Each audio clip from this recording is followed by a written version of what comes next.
Dans cette vidéo, nous allons voir comment le fonctionnement de l'appareil sexuel féminin est régulé. Nous allons suivre plusieurs organes au cours du cycle menstruel.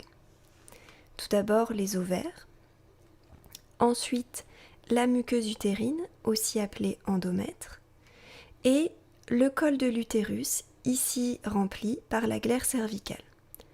Le col de l'utérus, c'est le passage entre le vagin et l'utérus. Nous allons aussi suivre le fonctionnement du complexe hypothalamo-hypophysaire avec l'hypothalamus et l'hypophyse. Nous pourrons aussi voir sur ces graphiques ici la concentration en hormones hypophysaires, la LH hormone lutéinisante et la FSH hormone folliculostimulante, et la concentration en hormones produites par les ovaires, œstradiol et progestérone. Le cycle commence le premier jour des règles. Donc le premier jour du cycle, c'est le premier jour des règles. Les règles correspondent à la destruction de la muqueuse utérine. Au début de la phase folliculaire, il y a très peu d'œstradiol et très peu de progestérone. Donc il n'y a pas de rétrocontrôle sur le complexe hypothalamo-hypophysaire, qui va produire de la FSH. Cette FSH va stimuler le développement de plusieurs follicules au niveau des ovaires. Ces follicules vont se développer et au fur et à mesure de leur développement, produire de l'œstradiol, ce qui fait que la concentration en œstradiol augmente. Cet œstradiol va avoir plusieurs effets. Tout d'abord, un rétrocontrôle négatif sur le complexe hypothalamo-hypophysaire qui va par conséquent limiter sa production de FSH. Ce rétrocontrôle négatif permet de maintenir à peu près constante la production de FSH au cours de cette phase. L'œstradiol va aussi avoir un effet sur la muqueuse utérine qui va s'épaissir. Le fait que la concentration en FSH soit constante va avoir pour effet de détruire plusieurs follicules, sauf un, qui va s'appeler alors le follicule dominant. Ce follicule va se développer et produire de plus en plus d'œstradiol.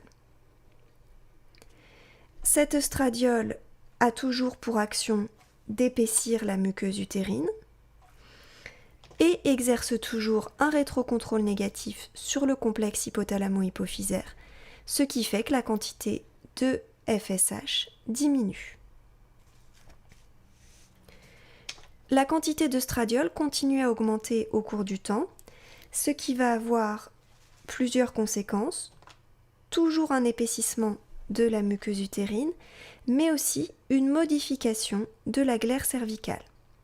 Cette glaire cervicale va devenir plus lâche, ce qui va permettre éventuellement de laisser passer les spermatozoïdes. Vers le jour 13, le follicule a continué son développement et il produit une forte quantité d'œstrogène.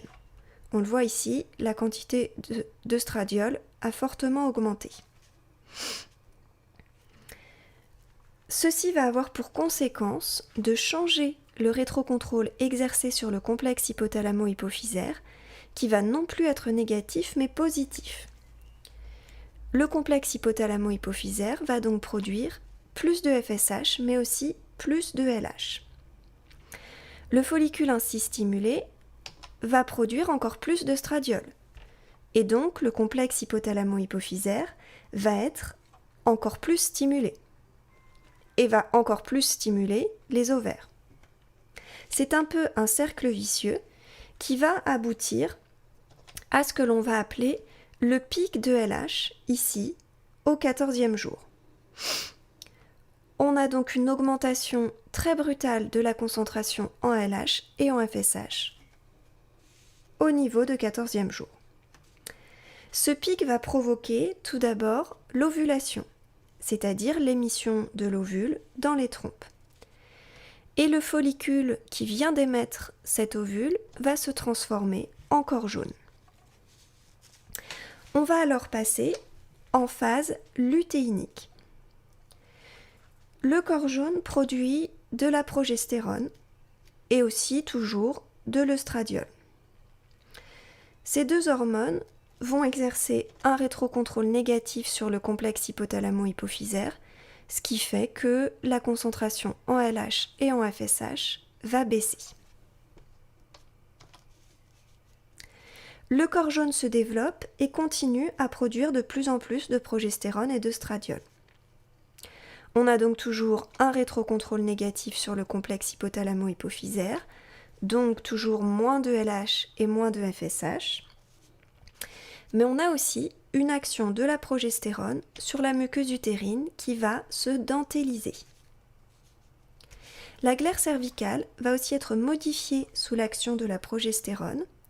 Elle va devenir beaucoup moins lâche, elle se resserre, ce qui empêche le passage d'éventuels spermatozoïdes, mais aussi d'éventuels microbes. Le corps jaune continue à se développer et produit de plus en plus de progestérone et d'œstradiol.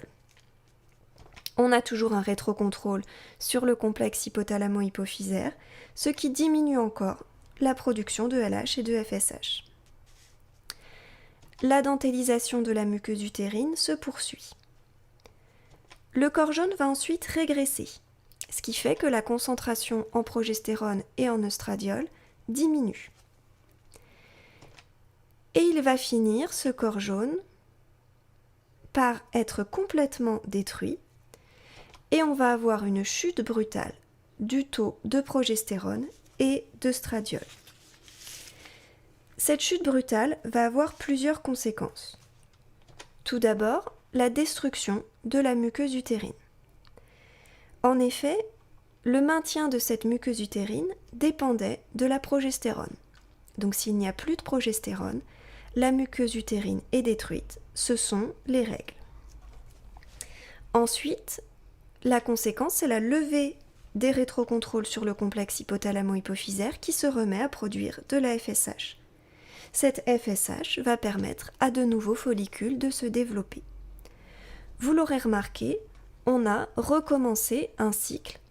Donc le jour 29 est en fait identique au jour 1, c'est le début des règles, et le cycle va ensuite continuer. Voilà, j'espère que cette vidéo vous a bien permis de comprendre la régulation de l'appareil reproducteur féminin et je vous remercie pour votre attention.